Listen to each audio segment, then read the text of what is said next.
Alors que le crépuscule tombait sur la savane, un jeune rhinocéros, piégé dans un profond fossé, criait de détresse. Ses appels désespérés résonnaient dans l'air, attirant l'attention des lions à proximité. Juste au moment où il se préparait à attaquer, une silhouette inattendue se précipita vers le fossé. Les spectateurs retenaient leur souffle, stupéfaits par cette tentative de sauvetage. Qui était ce courageux animal se dirigeant vers le danger pour sauver le rhinocéros sans défense?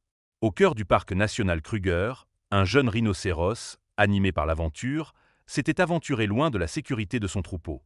Inconscient des dangers qui l'entouraient, sa curiosité le mena à suivre une étrange odeur qui l'attirait plus profondément dans un territoire inexploré. Son corps massif, se déplaçant avec une grâce maladroite typique de son espèce, l'emporta plus loin de sa famille. Soudain, sans prévenir, le sol sous ses pieds trahit sa confiance. La terre céda, s'effondrant sous son poids, et le jeune rhinocéros tomba dans un fossé abrupt. Le monde autour de lui devint un tourbillon de poussière et de peur. Il s'écrasa durement au fond du fossé, étourdi et confus, son corps meurtri par la chute. Un instant, il resta là, sonné, peinant à comprendre ce soudain passage de la liberté à l'enfermement. Lorsque la poussière se dissipa, il regarda autour de lui, réalisant qu'il était seul, piégé dans un fossé aux parois abruptes sans issue apparente.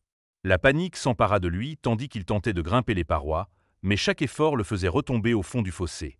Il laissa échapper un cri désespéré, espérant que son troupeau l'entende, mais le silence qui suivit fut assourdissant.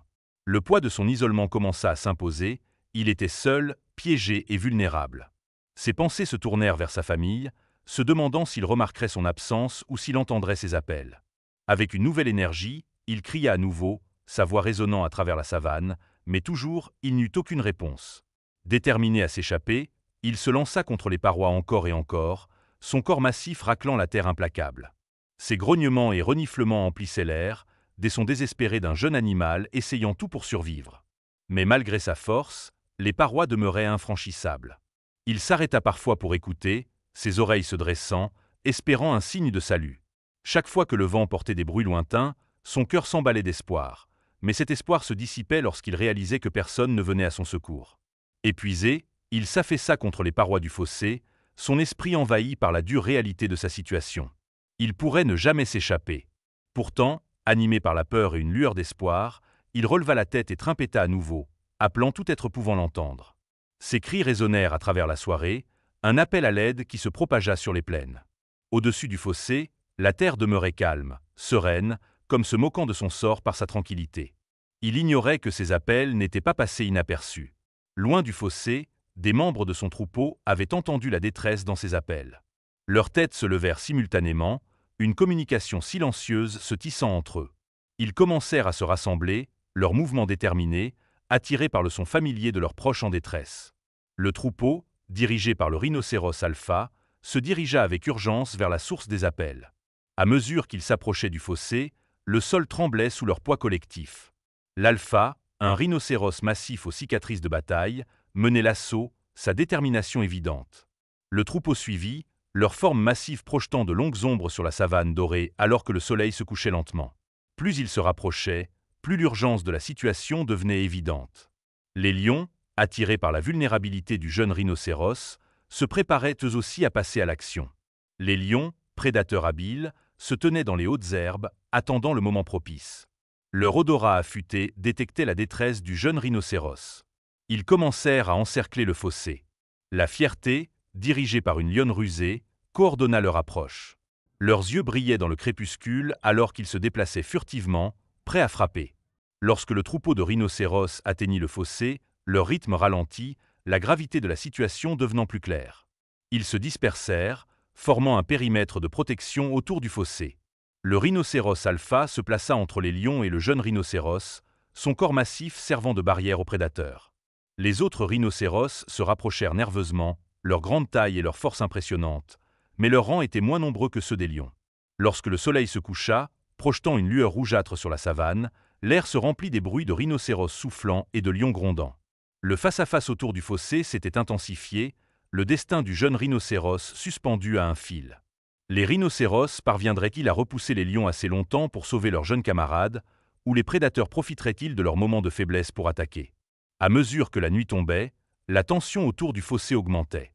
Les lions, encouragés par la couverture de la nuit, resserraient leur cercle, chaque mouvement calculé pour intimider. Leur rugissement résonnait dans l'air frais du soir, un rappel glaçant de leur puissance mortelle. Les rhinocéros tenaient bon, se préparant à un affrontement qui déterminerait le sort du jeune rhinocéros.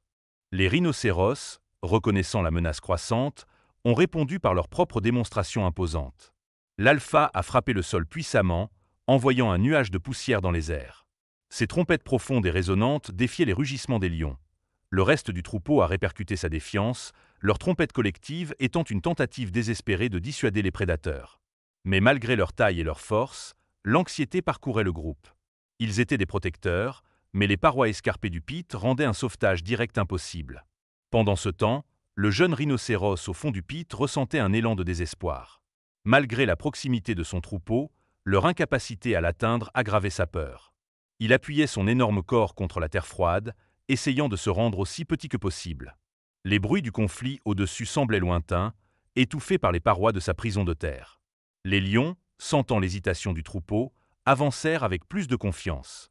La lionne alpha, avec un regard calculé, dirigea sa fierté pour se répartir autour du périmètre du pit. Ils se déplacèrent avec une grâce létale, leurs yeux fixés sur le rhinocéros piégé, chaque mouvement de leur queue signalant leur préparation à bondir.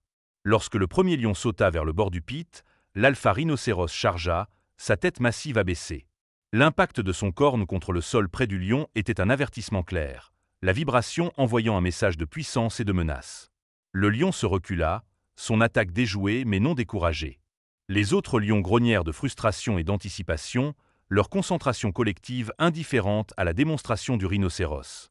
L'impasse s'intensifia alors que davantage de lions rejoignaient leur cercle, se resserrant. Les rhinocéros, réalisant qu'ils étaient en infériorité numérique et désavantagés en raison du terrain, commencèrent à se retirer, pas à pas, à contre-cœur. Leur retraite était accompagnée de regards anxieux en arrière vers le jeune rhinocéros, qui émettait maintenant de faibles cris désespérés. À chaque pas en arrière des rhinocéros, les lions avançaient, leur confiance grandissant à mesure que l'espace entre prédateurs et proies se réduisait. L'air était épais de la tension, les seuls bruits étant le craquement de l'herbe sèche sous leurs pieds, les trompettes désespérées des rhinocéros et les grondements menaçants des lions. Alors que la nuit s'intensifiait, le sort du jeune rhinocéros semblait de plus en plus précaire, suspendu dans la balance, alors que le cercle des prédateurs se resserrait. L'air nocturne était chargé de tension, alors que les lions s'approchaient de plus en plus, leurs yeux fixés sur le jeune rhinocéros piégé dans le pit. Juste lorsque la situation semblait désastreuse, un faible grondement traversa la savane. Distinct mais lointain, il grandit progressivement, un son profond et résonnant qui vibrait à travers le sol. Les lions s'arrêtèrent, leurs oreilles se tournant vers la perturbation approchante. Sortant de l'obscurité, les silhouettes des éléphants émergèrent, leurs formes massives devenant plus distinctes à mesure qu'ils s'approchaient avec des pas lourds et délibérés. Le chef du troupeau, un taureau colossal avec de longues défenses impressionnantes, mena la charge. Sa trompe levée, il émit un trompette-tonnerre qui résonna à travers les plaines, un signal clair de son intention d'intervenir. Les éléphants se mirent en ligne, leur nombre impressionnant, formant un mur redoutable entre les lions et le pit. L'arrivée soudaine de ces géants modifia les dynamiques de manière spectaculaire. Les lions, momentanément déstabilisés par la taille et l'affirmation des éléphants, hésitèrent. Leurs grognements se réduisirent à de faibles murmures alors qu'ils évaluaient la nouvelle menace. Le jeune rhinocéros, au fond du pit, ressentit un élan d'espoir. Ses yeux s'élargirent alors qu'il voyait les éléphants affirmer leur présence. La vue de ses alliés inattendus raviva une étincelle d'espoir en lui. Malgré son épuisement, il se retrouva à se tenir debout, sa posture renforcée par le soutien venant d'en haut. Les éléphants avancèrent encore quelques pas, leurs trompes se balançant et leurs oreilles battant agressivement. Un autre trompette fort du leader des éléphants résonna à travers la nuit, soulignant leur exigence pour que les lions se retirent. Les lions, maintenant en infériorité numérique et surclassés, commencèrent à se retirer lentement. Leurs yeux restaient fixés sur le pit, mais leur corps se déplaçait. Alors que les lions se retiraient, les éléphants maintenaient leur position protectrice. Quelques-uns se placèrent directement au bord du pit, leurs trompes tendues vers le bas, comme pour rassurer le jeune rhinocéros. La peur du jeune rhinocéros commença à être remplacée par un soulagement en réalisant que la marée avait tourné en sa faveur. Les éléphants avaient non seulement perturbé la chasse, mais avaient également instillé un nouveau sentiment d'espoir pour un sauvetage. Alors que la nuit avançait, les éléphants maintenaient leur veille, une bastion de force et de protection. Leur solidarité, un contraste frappant avec la menace décroissante des lions. Les lions, bien qu'hésitants, continuaient à tourner autour du périmètre, cherchant un signe de faiblesse. Cependant, la simple présence des éléphants, inébranlables et imposantes, formait une barrière trop décourageante pour que les prédateurs osent défier. Les éléphants bougèrent de temps en temps, leurs grands pieds bruissant dans l'herbe sèche, mais ils restaient toujours attentifs, leurs oreilles battant doucement pour capter le moindre bruit des lions. Les lions, réalisant que les éléphants n'étaient pas de simples gardiens temporaires, mais une force formidable à travers la nuit, commencèrent à perdre leur intérêt. Leurs mouvements devinrent moins fréquents. À l'intérieur du pit, le jeune rhinocéros observait la scène se dérouler avec un sentiment croissant de sécurité. Alors que l'aube approchait, les premières lueurs de lumière traversèrent l'horizon, signalant la fin de la veillée nocturne. Les éléphants sont restés alertes dans leur cercle protecteur, aussi inébranlables qu'il avait été pendant les heures sombres, s'assurant que lorsque l'aide arriverait, ils seraient toujours là pour l'accueillir. Alors que les premiers rayons de l'aube peignaient la savane de teintes dorées et roses, le son lointain d'un hélicoptère brisa le calme du matin. Le grondement devint plus fort à mesure qu'il se rapprochait, signalant l'arrivée des gardes-parcs. Les éléphants levèrent la tête, leurs grandes oreilles battant lentement alors qu'ils évaluaient ce nouveau développement. L'hélicoptère survola la scène, le vent produit par ses pales soulevant poussière et feuilles autour des animaux rassemblés. Les rangers à l'intérieur communiquaient par radio, coordonnant leur approche avec soin pour éviter de surprendre les éléphants et de stresser davantage le rhinocéros piégé. « Préparez le treuil et préparez les tranquillisants », ordonna un ranger au milieu du bruit, sa voix calme et délibérée. Alors que l'hélicoptère atterrissait à une distance sûre, les rangers descendirent rapidement, portant du matériel et des fournitures médicales. Ils s'approchèrent prudemment, en donnant une large place au cercle protecteur des éléphants. Le ranger principal leva la main dans un geste apaisant en s'adressant doucement au troupeau, reconnaissant leur rôle crucial dans la garde du rhinocéros pendant la nuit. Les éléphants, reconnaissant les efforts de secours, reculèrent lentement, bien qu'ils restassent suffisamment proches pour intervenir en cas de besoin. Le jeune rhinocéros regardait fatigué depuis le trou, les yeux grands ouverts, un mélange de peur et d'anticipation. La vue des humains était à la fois étrangère et réconfortante, car il les associait à la fois à la captivité et aux soins. Les rangers se mirent immédiatement au travail, assemblant une grue portable à côté du trou. Ils étendirent le bras au-dessus du trou et abaissèrent soigneusement un harnais solide. « Nous devons être doux mais rapides », ordonna le ranger principal, les yeux rivés sur le rhinocéros. Ils manœuvrèrent prudemment le harnais autour du rhinocéros, le sécurisant avec des sangles qui soutiendraient son poids sans causer de blessure. Une fois tout en place, la grue se mit en marche, soulevant doucement le rhinocéros de sa prison terrestre. Les éléphants observaient attentivement, leurs trompes tendues de temps en temps vers le rhinocéros, comme pour offrir davantage de réconfort. Lorsque le rhinocéros fut ramené à la surface, les rangers s'occupèrent immédiatement de lui, vérifiant les blessures et administrant les premiers soins nécessaires. Le vétérinaire principal lui injecta des vitamines et des antibiotiques pour prévenir l'infection de ses blessures et renforcer son état affaibli. Enfin, sur un sol ferme, les jambes du rhinocéros tremblaient sous lui, mais il réussit à se lever, sa respiration lourde mais régulière. Les éléphants, semblant comprendre que la crise était terminée, trimpetèrent doucement. Les rangers, satisfaits du succès du sauvetage, commencèrent à ranger leur matériel, jetant des regards reconnaissants aux éléphants. « Grâce à ces géants doux », murmura un ranger à un autre. Le rhinocéros, désormais libre et regagnant lentement sa force, resta sous les yeux attentifs de ses sauveteurs et du troupeau protecteur, un témoignage des efforts extraordinaires de l'homme et de la bête. Alors que le soleil du matin montait dans le ciel, le jeune rhinocéros, désormais sauvé des profondeurs du trou, fit ses premiers pas hésitants sur le sol familier de la savane. Les rangers s'observaient attentivement alors qu'il se dirigeait lentement vers son troupeau, qui était resté à proximité, leur présence constante et réconfortante tout au long de son épreuve. Les retrouvailles furent discrètes, marquées par de douces poussées et de légers reniflements, des expressions de soulagement et de bienvenue qui ne nécessitaient aucune traduction. Le ranger principal, observant la scène, se tourna vers son collègue, réfléchissant aux événements. Chaque sauvetage donne à ces animaux une chance de survie, mais voir des espèces différentes se rassembler comme ça, c'est extraordinaire, dit-il, sa voix empreinte d'une satisfaction professionnelle et d'une véritable admiration. Son collègue acquiesça d'un signe de tête. Leurs expériences communes sur le terrain étaient souvent soulignées par la nature imprévisible de la faune et par ces moments surprenants d'empathie interespèces. Le rhinocéros, sentant le contact familier de son troupeau, commença à se détendre. Sa force revenait, et avec elle un sentiment de normalité. Le traumatisme de la chute, la peur des prédateurs et l'incertitude du sauvetage étaient désormais derrière lui. Il avait survécu, soutenu par l'alliance inattendue des éléphants et l'intervention rapide des humains. Cet incident, bien que dramatique, avait aussi révélé la résilience du royaume animal et le rôle crucial des efforts de conservation. Alors que les rangers se préparaient à partir, ils firent une dernière vérification de la zone, s'assurant que le rhinocéros était stable et que le troupeau était prêt à avancer. Nous continuerons à surveiller cette zone, nous assurer qu'il se rétablit complètement, mentionna un ranger à un autre alors qu'ils rangeaient leur matériel. Qui sait, peut-être que ce jeune rhinocéros grandira pour diriger le troupeau un jour. Avec le départ des rangers, le troupeau commença lentement à migrer vers les zones de pâturage, le rhinocéros marchant régulièrement parmi eux. Les éléphants, ayant assuré qu'aucune autre menace ne planait, se tournèrent également pour partir, leur forme massive disparaissant dans les buissons. La savane reprit son rythme paisible, les événements extraordinaires de la nuit cédant la place à un nouveau jour plein de potentiel et de promesses pour le jeune rhinocéros, désormais un symbole de survie et de résilience face à l'adversité. Alors que l'aube se lève sur la savane, notre jeune rhinocéros, autrefois en péril, se tient maintenant en sécurité grâce à un sauvetage héroïque par un troupeau d'éléphants. Ce récit de bravoure inattendue et de solidarité interespèces est véritablement réconfortant. Quelques semaines s'étaient écoulées depuis le sauvetage dramatique du jeune rhinocéros. Sa convalescence avait été remarquable, mais son chemin était encore loin d'être terminé. La savane, malgré toute sa beauté, était aussi un lieu plein de dangers. La vie d'un jeune rhinocéros n'était jamais simple, et bien que ses blessures physiques aient guéri, les souvenirs de peur et d'impuissance persistaient. Un matin, alors que le troupeau d'éléphants broutait paisiblement près d'un point d'eau, un grondement lointain brisa le silence. Subtil au départ, presque confondu avec le murmure de la savane, il devint de plus en plus fort. Le jeune rhinocéros, encore en apprentissage, s'immobilisa, les oreilles dressées.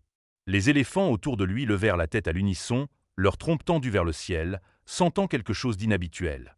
La matriarche émit un long grognement, un avertissement qui résonna dans tout le troupeau. Ce qui approchait n'était pas un prédateur classique, mais quelque chose de bien plus sinistre. Un groupe d'hommes armés, animés par la cupidité, avançait silencieusement à travers les hautes herbes. Des braconniers. La savane était depuis longtemps un champ de bataille entre ceux qui cherchaient à exploiter ses richesses et ceux qui luttaient pour les protéger. Pour le jeune rhinocéros, à peine remis de son épreuve, le danger était immédiat et bien réel. Les éléphants réagirent sans hésiter. La matriarche guida le troupeau pour former un cercle protecteur autour du jeune rhinocéros. Ils bougeaient avec une grâce et une détermination surprenantes, leurs trompes balayant l'air comme pour balayer le danger. Le vieux mâle, placé à l'arrière, lança un puissant barrissement, un son qui retentit sur toute la plaine. C'était à la fois un avertissement et un appel à l'unité, une déclaration que ce troupeau ne reculerait pas. Les braconniers, face à cette résistance inattendue, hésitèrent. Ils n'avaient pas anticipé un tel obstacle. Leur progression ralentit alors qu'ils évaluaient la situation, chuchotant entre eux. Le jeune rhinocéros, au centre du cercle, respirait lourdement. Il avait peur, mais la présence des éléphants semblait lui donner du courage. Il l'avait sauvé une fois. Le ferait-il à nouveau? Non loin de là, les rangers en patrouille captèrent les appels d'alarme des éléphants. Ils comprirent immédiatement la gravité de la situation et réagirent rapidement. Le chef de la patrouille, le même qui avait orchestré le sauvetage du rhinocéros quelques semaines plus tôt, donna des ordres clairs à la radio. Des renforts furent déployés et des drones de surveillance furent lancés pour localiser les braconniers. Pendant ce temps, frustrés par l'immobilité du troupeau, les braconniers tirèrent des coups de feu en l'air. Les détonations, perçantes et brutales, brisèrent le calme matinal, faisant fuir les oiseaux des arbres. Mais les éléphants restèrent impassibles. Ils resserrèrent leur formation, protégeant davantage le jeune rhinocéros, leur grognement grave résonnant à travers le sol. La matriarche barrissait à nouveau, son cri encore plus défiant. Les braconniers commencèrent à comprendre qu'ils ne faisaient pas face à de simples animaux, mais à une force de la nature. Lorsque les rangers arrivèrent, leurs véhicules rugirent à travers la savane, soulevant des nuages de poussière. Les drones bourdonnaient au-dessus, traquant chaque mouvement des braconniers. Le chef de la patrouille coordonna l'opération avec précision. Les braconniers, désormais encerclés et en infériorité numérique, abandonnèrent leurs armes et levèrent les mains. Les rangers intervinrent rapidement, arrêtant les intrus et confisquant leur équipement. Alors que la tension retombait, le jeune rhinocéros se détendit, bien que ses jambes tremblassent encore sous l'effet de l'adrénaline. Les éléphants, toujours vigilants, restèrent près de lui, leur trompe effleurant parfois son flanc, comme pour lui rappeler qu'il était en sécurité. Les yeux de la matriarche, profonds et sages, semblaient lui adresser un message. « Tu n'as plus rien à craindre ». Plus tard dans la journée, les rangers décidèrent de prendre des mesures supplémentaires pour protéger le jeune rhinocéros. Ils lui posèrent un collier GPS, garantissant qu'il pourrait surveiller ses déplacements et répondre rapidement à toute future menace. Ils baptisèrent l'opération « Alliance sauvage », en hommage au lien extraordinaire entre les éléphants et le rhinocéros. Les semaines devinrent des mois. Le jeune rhinocéros, désormais surnommé Kifaru par les Rangers, avait grandi en force et en confiance. Ses pas, autrefois hésitants, étaient devenus assurés et déterminés. Il parcourait la savane avec son troupeau, son lien avec les éléphants inébranlable. Il ne l'avait pas seulement protégé, il lui avait aussi appris l'importance du courage et de l'unité. Un matin, alors que le soleil peignait la savane de teintes dorées, les Rangers furent témoins d'une scène remarquable.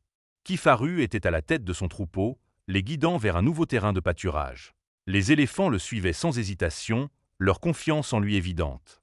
Il n'était plus le jeune rhinocéros effrayé du passé, mais un leader en devenir, forgé par les épreuves qu'il avait traversées et les alliés qu'il avait soutenus. Les Rangers s'observèrent en silence, mêlant fierté et émerveillement. L'un d'eux se tourna vers son collègue et murmura « Chaque sauvetage donne à ces animaux une chance. Mais ça, c'est autre chose. C'est comme si la savane elle-même nous rappelait ce qui est possible quand on agit ensemble. » Pour Kifaru, les cicatrices de son passé feraient toujours partie de lui, mais elles ne le définissaient plus. Il avait affronté le pire que le monde pouvait lui infliger et en était ressorti plus fort, grâce au lien extraordinaire entre les espèces et aux efforts inlassables des Rangers.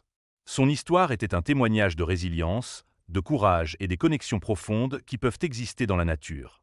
Alors que la savane reprenait son rythme intemporel, le voyage de Kifaru continuait, un symbole d'espoir dans un monde qui en avait désespérément besoin. Si cette histoire vous a ému, veuillez aimer, commenter et vous abonner pour d'autres sauvetages animaliers inspirants. Votre engagement nous aide à partager ces moments incroyables.